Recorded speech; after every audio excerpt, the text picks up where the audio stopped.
I'm Maggie from the blog Back to the Land Living, and today I am up here in the shop working on cutting up and butchering our hog. I already have them divided up into the primal cuts because Eric isn't with me today. He's working and I'm not able to lift half of a pig, and so yesterday he helped me lay it down and we got the major primal cuts sectioned out, so that today I can work on butchering these down into our cuts of meat. So to do this, I am following my steps that I wrote out because I was going to just print off somewhere online step-by-step how to butcher a hog, and I couldn't find one, so I watched through a couple of videos that I liked and just wrote down exactly the steps. So I have like step 1 through 33. Every step is where I need to put my knife to make a cut to break down this whole pig. And so if you're interested in having this, if you want something like this when you're butchering your pigs, I'll leave a link to my blog and I'll put a post with all of these steps and you can print this off. I find it really helpful. Next year I'm going to laminate this because it kind of gets a little nasty, but I follow this step by step and then I'll end up with half of my pig all broken down. It worked really well for us on our last half. I already have the first steps for breaking it down to the primal cuts done. So we have the shoulder, this is the tenderloin, I took out already, the loin, which is along the back, the belly, which is like the bacon section with the ribs, and then this is the ham, which is the back end. So I thought I'd do a little bit filming of me butchering this pig up, and then later on Eric and I will go over at the end of this video some of the pros and cons we had to doing our own pigs and the cost of raising our pigs. So if you're interested in that, stick around to the end. But for now, I'm going to get into butchering up this half of a hog. Okay, so step 9, cutting the ribs off the belly.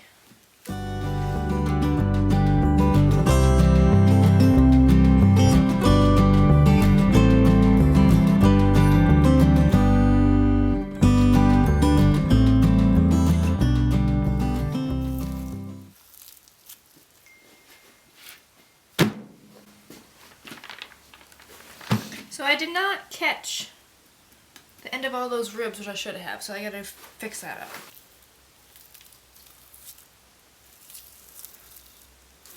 There, so I missed a little bit of the ends of all those ribs because I am new and figuring this out, and I didn't want to leave it on the belly, so I went back and took that piece off. So this will just go to be part of the sausage. I'll take these little bits out and add it to the sausage later. Step 10. On the belly, where the top of the ribs were, there's a little piece of bone in the corner.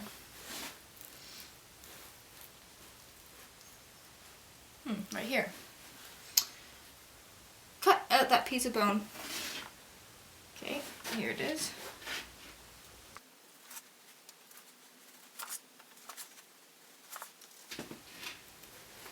There, so a piece of bone. I have a little garbage of the bone stuff I'm throwing out, so got that out. Step done. Next, square up the bacon. So, cut off any bits that clean it up. Take off a bit of the fat on the back side, so I'm going to flip it over. This should only be about 6 inches from where the smallest rib was, so I'm going to square it up around here. So I'm going to flip it over first. I think I'll do this. Sausage meat. 6 inches from here. I'm gonna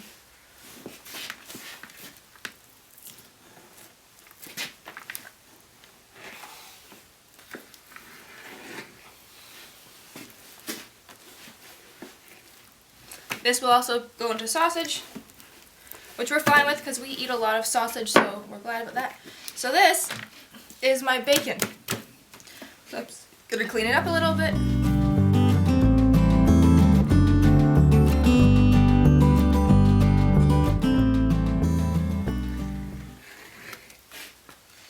Just make it nice. I'm going to flip it over and take some fat off the back because we don't want our bacon to be too fatty.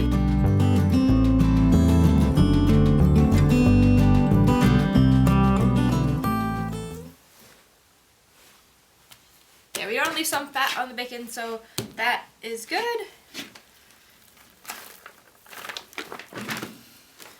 And there we have our bacon. Okay, now that I'm done with the bacon, I'm going to I have the ribs, I'll work on them later, and I'm going to move on to the loin. So I'm going to roll this towards myself and start taking off some of the fat on this side.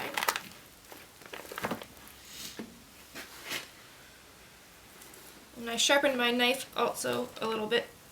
Okay, so I finished up the loin section, and that's what I got my pork chops out of and some loin roasts. And then I have finished up with my ribs, but now I've moved on to the shoulder. So this shoulder, I've just taken off the neck section. So this is the bone that was in the shoulder, and I just peeled it back and cut behind it. And this will be, I'll keep it and freeze it and use it for making soups, like a ham soup or something. And then now I'm going to work at the shoulder. So we're going to get 3 cuts off this. We'll get the picnic roast, the Boston butt roast, even though it's a shoulder, it's called that, not sure why. And then we'll get the hock off it. I think it's the hock of the leg section. So I'm first going to start by getting rid of this floppy part. So I'm just going to go back to my steps to make sure I do it right. Above where the leg is, where the floppy piece is, I'm going to cut down flat to square up the jowl. So if the head was on this still, like if we had kept more, there would have been like a jowl section here, but we cut that off. So I'm just going to spin this around, and I'm going to square up this section. Okay, I'm going to do it like this.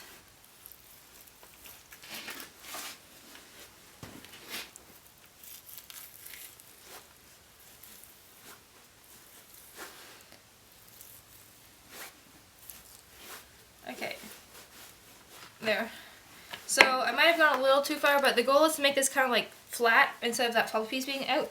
So this I'll just put into our sausage section, so I'll cut that up later to become sausage meat. And now I'm going to square up this whole thing just to clean it up a bit, and I'm going to flip it over and take off any excess fat on the back. So it's a little bit kind of bloody still, so I'm going to clean up this part and cut off this kind of gross bit that where the neck was and square it up, and then take off my 3 sections. There's also a gland in here that I made sure to get out because glands are not edible in a pig. And I'm just going to take off a bit of this fat because we don't want too much fat in our roast. Some people like leaving fat in their roast, but we don't want too much. So I'm just going to start cleaning it up. And again, any pieces that have like the skin hair follicles, I will take that off and throw it out because I don't want that in my lard. So this afternoon we finished cutting up the meat in the shop, and we brought home the cuts that are all ready, and we're going to wrap them in paper here. And we're using butcher paper and twine, and the reason we're using butcher paper is because we don't want to have so much plastic when we're packaging, so that's the reason we're using that. And we're going to be wrapping them up and then putting them in the freezer.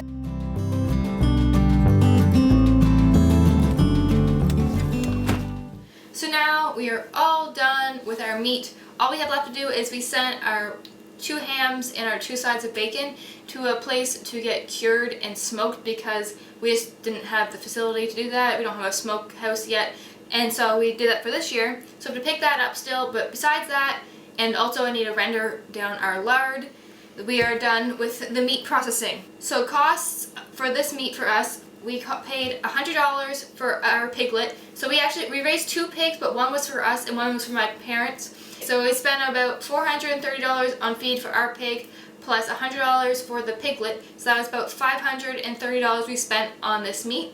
And for us, we're really happy with that price point. We actually didn't have a weigh scale to, some people have these things where you can hang your pig on it and weigh how much they are. And we didn't have that, so we just thought we weren't going to know how much meat we had. But actually my dad decided to take his to a butcher and do it instead. And because we had 1 big pig and 1 little pig, we cut them both in half, like the sides of the pork. And so we each took 1/2 of each pig. So we had the exact same thing.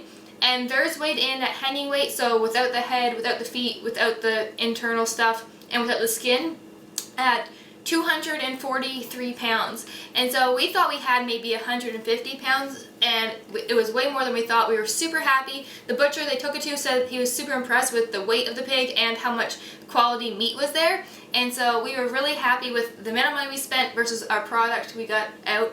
We also, another thing I was really happy about was the amount of fat on our pigs. We thought they might be really lean because they were outdoors the whole time, but they actually had a good layer of external fat and a really nice leaf lard, and so I'm super excited about that because I'll be able to render it down and use it in my baking. And so those were some pros. What else do you think, Eric, was good about this experience? Well, we got to realize how actually enjoyable pigs are to raise, because they get a bad rep. You know, people think they're smelly and they're messy and they can be aggressive sometimes, but I personally enjoyed raising pigs, and they're not that much work really, because we have horses, we have chickens, so just to add a couple pigs to the daily chores was not a lot of work really. All they need is food and water daily, and once we got a good system, once we got a good watering system set up, it was actually relatively less work than I expected, I guess. And we're thinking about doing some improvements, maybe on-demand feed next year as opposed to feeding them twice a day. That way the pig can eat as much as it wants and it won't overeat. They'll leave it for a while, come back, and so I think we're going to try that next year. Yeah, and we do that just because it would be less work for us, really. And if you want to see our setups we had this year, I can link to the previous pig videos. So that was one thing that we improve on. Also, how much feed did you say we bought about in pounds? It was 2,750 pounds, roughly. And so we think next year it'd be worth it for us to buy a ton, so you can buy them in a big bulk feed. And we think it'd be cheaper probably to buy it in bulk, and also we end up like running to the feed store a lot, especially towards the end when they were eating a lot. So I think next year we'll change that. We'll buy in bulk our feed. The pros we've kind of gone over. We really like having our homegrown meat that's healthy. We know that these pigs have had a good life. The cons, I would say, for this, the main con was the actual killing of the pigs. It was difficult. We found it the first year doing this, and we actually didn't even do the shooting part because we don't have our hunting license right now, but my dad, he's the only one on the property that has a firearm license, so he had to actually do the killing part, and he even told us that he found it much more difficult than shooting a deer because you're close range and you've raised these animals. It's a lot more difficult. I think that people that are used to this, like farmers, it doesn't really faze them as much, but when it's your first time and you've raised these animals, it can be difficult. And so that was, I think, the only really con. Yeah, the only con would be the actual part. Slaughtering part. But then once that's over, you just kind of move on. I know it sounds cold, but after it's dead, you think of it as a piece of meat like you would see in the store. And so it sounds bad, but it's anyone that eats pork does the same thing. They just don't have to witness the killing part. And so we'd rather witness it so that we have good quality meat and the animal has a good quality of life. And we actually both enjoyed the gutting part because it was kind of like an anatomy lesson a little bit. It was actually pretty enjoyable, and we both liked the butchering part because it was just interesting to learn a new skill. So if you have any questions about our pig butchering or raising process or anything about that, you can leave them in the comments and we'll do our best to get back to you. We really enjoyed this process and we're glad we've done it. So if you're thinking about it, we definitely would recommend trying it out. So thank you so much for watching. We hope you have a great day. If you're interested in more homesteading videos or cabin building videos of the things we're doing right now, we'd love to have you follow along and subscribe. Have a great day, and we'll see you on the next one. Bye!